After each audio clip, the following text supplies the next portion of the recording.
श्री भागवत भगवान की है आरती, पापियों को पाप से है तारती। हरे कृष्णा। सभी भक्तों को श्रीमद् भागवतम के सत्र में हार्दिक अभिनंदन और सुस्वागतम।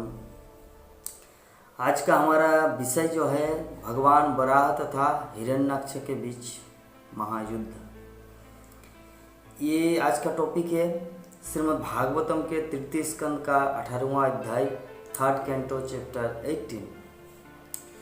मैत्रेय ऋषि विदुर को श्रीमद् भागवत की जो कथा सुना रहे हैं, जो प्राचीन काल में या विभिन्न युगों में भगवान की अनेकों लीलाएं जो घटित हो चुकी है, वह सब का वर्णन विदुर को बता रहे, जो भगवान श्री कृष्ण से उन्होंने द्वारका में सुना था उद्धव के साथ।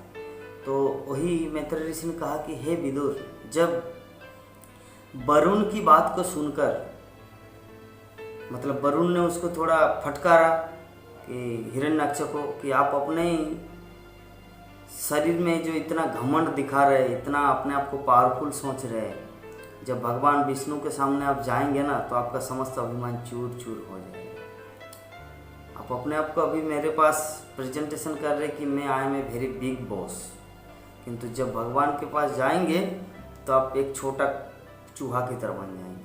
तो जब इस तरह वरुण उसको फटकारने लगा, उसको बोलने लगे, तो बहुत ही और ज़्यादा से ज़्यादा क्रोधित हो गया। और ऐसे क्रोधित हुआ तो उन्होंने अपने आप को रोक नहीं पाया, क्रोध के वेग से सीधा समुद्र में प्रवेश किया, क्योंकि नारद मुनि के मुख से सुना था कि भगवान क्षीरोदोक्षाई क्षीर सागर में रहते हैं। तो क्षीर सागर में क्या रहेंगे, ऐसे ही जब जाते जाते तो देखा कि भगवान वराह के रूप में पृथ्वी को धारण करके, अपने दांतों में धारण करके पृथ्वी को ऊपर ले आ रहे। तो हिरण्याक्ष ने गदा लेकर, अपने कंधे में गदा लेकर बोला, अरे मूर्ख, भगवान को धूर्त बोला, अरे धूर्त रास्कल, कि मेरी उपस्थिति में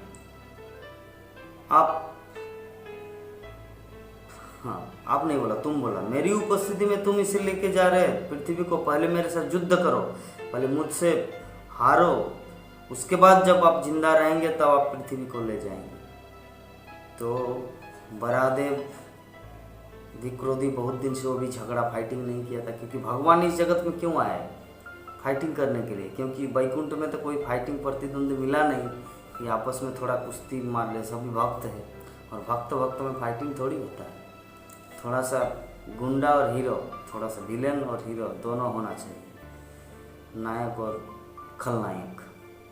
तो अभी क्या भगवान भी बहुत दिन से लड़ाई नहीं किए, तो बोले तो और ज़्यादा अपना शरीर को यह करें। तो अभी वो दोनों के बीच में बात हो रहा है कि उन्होंने देखा कि तब बोले कि वराहदेव ने पृथ्वी को तब क्या किया, उपयुक्त स्थान में रख दिया, क्योंकि उनको ललकारा ना, जैसे क्षत्रियों को कोई ललकारता है, भगवान इसलिए क्षत्रिय के रूप में आते हैं, चाहे रामचंद्र हो, कृष्णचंद्र हो, परशुराम हो। तो खैर उस टाइम तो वराह रूप में था, एक सुअर के रूप में, लेकिन फिर भी भगवान तो भगवान है, उसको कोई ललकारे और वो चुप रहे, ये तो अच्छा बात नहीं है। तो उन्होंने क्या किया, जो पृथ्वी उनके दांतों में जो धारण किया होता, पृथ्वी को उपयुक्त स्थान में रख दिया। रखने के बाद देखा कि ब्रह्मा समस्त देवताओं को साथ में लेकर आया, 33 करोड़ देवी देवताओं को साथ में लेकर आकाश से पुष्पों की वर्षा कर रहे, फूल की वर्षा कर रहे, फूलों की वर्षा कर रहे, भगवान को जय जयकार करने लगे। तो वराह ने कहा, वराहदेव ने उस असुर को कहा, हिरण्याक्ष को, अरे मूर्ख, सच में, मतलब वराहदेव को उन्होंने थोड़ा सा ये किया था, इंसल्ट किया था। बोले कि किस तरह का प्राणी है जो पृथ्वी को दांत में लेके आ रहा है, ये तो कोई उभयचर प्राणी लगता है। उभयचर मतलब होता है, कुछ मेढक ऐसे होता है जो पानी में रहता है, कोई और स्थल में भी रहता है, इसे मेढक को उभयचर प्राणी कहा जाता है। वो जल में रहेंगे फिर भी अच्छा है, मतलब अपने आप को अप्रोप्राइट उपयुक्त स्थान समझेंगे, और जो स्थल में रहेंगे फिर भी उसका कोई नुकसान नहीं है। लेकिन ये जो मछली होता है, मछली सिर्फ पानी में ही रहेगा, स्थल में जैसे लाएंगे वो मर जाएगा। मगरमच्छ पानी में ही रहेगा, स्थल में आएंगे तो मर जाएंगे। तो उसी प्रकार खैर मगरमच्छ कभी कभी सूर्य का प्रकाश लेने के लिए, किरण को लेने के लिए थोड़ा पानी से बाहर निकलकर अपना बॉडी फिल्टर करते हैं, तो अलग मैटर है। तो उभयचर प्राणी का अर्थ होता है जो दोनों जगह में किसी भी तरह का प्रॉब्लम से सुंदर रूप से रहे। तो हिरण्यक्ष ने देखा ये किस तरह का प्राणी है, जो सुअर तो बाहर रहता है स्थल में, ये तो जल में भी सुंदर रूप से किसी भी तरह का कोई नुकसान नहीं, सांस वांस गले फेफड़ा एवरीथिंग इज ओके, क्या बात है, ये कुछ उभयचर प्राणी लग रहा। तो ऐसे करके बहुत कुछ इंसल्ट करने लगा सुअर कहीं का, ऐसे ऐसे बोला भगवान। तो भगवान ने क्या किया, अभी उसको उत्तर दे रहे कि बरा ने कहा कि हे हिरण्याक्ष, कि सचमुच ही हम जंगल के प्राणी हैं, जो तुम जैसे शिकारी कुत्तों की हम पीछा कर रहे हैं, जो अपनी मनमाने ढंग से अन्याय आचरण करके जीवों को कष्ट देते हैं। आप जैसे कुत्तों को पीछा करने के लिए मेरा यहाँ पर आगमन हुआ है, और मुझे अभी तुम्हारे साथ युद्ध करना है, मुझे अभी यहाँ से जाना नहीं है। मैं अगर चाहता तो पृथ्वी को भगा कर ले जा सकते थे, मतलब पृथ्वी को अपने अंडर में करके सीधा ले जा, लेकिन मैं वेटिंग कर रहा था कि आप कब आएंगे, क्योंकि मुझे तुम्हें मारना है, क्योंकि तुमने बहुत कुछ अपराध किया है जगतवासियों को। अभी तो मुझे थोड़ा सा तो आपको कुछ देना ही पड़ेगा। तब बराहदेव और हिरण्याक्ष के बीच जो बातचीत हो रहे थे, तो उस बीच में जब जैसे ही बोले कि आपको तो मुझे मारना ही पड़ेगा, बराहदेव जैसे ही बोला तो हिरण्याक्ष पूरा क्रोध से आग बबूला हो गया, आंखें लाल लाल। उन्होंने क्या किया, अपने गदा को लेकर सीधा भगवान पर प्रहार करने लगे, उसको मारने के लिए चल पड़े। और भगवान को जितना ही प्रहार करने लगा, तो प्रहार करते करते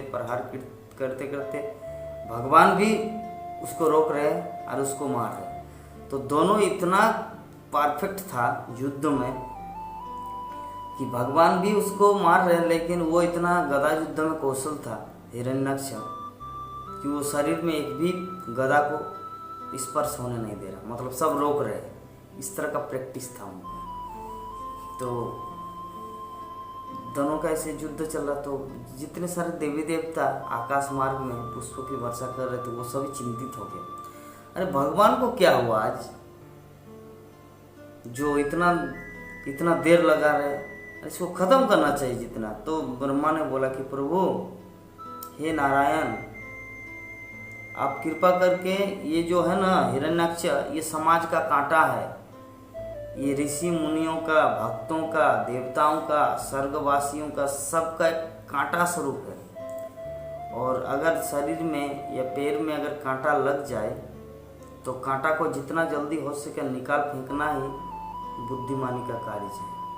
तथा हे प्रभु, हे नारायण, हे बराहदेव, हम आपसे अनुरोध कर रहे, प्रार्थना कर रहे कि जितना जल्दी हो सके इसको मारो, इसको मार दीजिए, क्योंकि इसको जब तक जिंदा रखेंगे तो ये हमारे नुकसान का कारण बनेंगे और स्वर्गलोक और देवताओं को बहुत ही कष्ट देंगे और पृथ्वीवासियों को बहुत कुछ कष्ट देंगे। देखिए साक्षात पृथ्वी माता को इन्होंने क्षीर समुद्र में घुसा दिया था, तो पता नहीं भविष्य में क्या क्या करेगा। इसीलिए बेहतर है प्रभु, आप समय न गंवाकर, समय का अपचय न करके इसको पूर्ण रूप से मार दीजिए।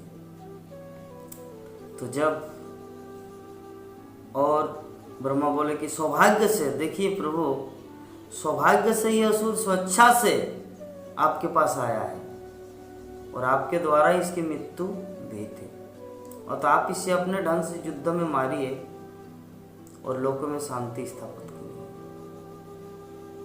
मतलब ब्रह्मा इंडिकेट कर रहे, ब्रह्मा ने भगवान को ये चीज़ बोले कि देखिए प्रभु, आप तो दुष्टों के पास जाते हैं, दुष्टों को खोज कर मारने के लिए कहाँ कहाँ है, लेकिन ये तो सीधा आपका पीछा करते करते आए, तो ये तो आपका और आसान हो गया इसको मारने के लिए। तो जब आए हैं सौभाग्य से ये असुर स्वेच्छा से आए आपके पास, तो ये आपके द्वारा मृत्यु निश्चित है इनका।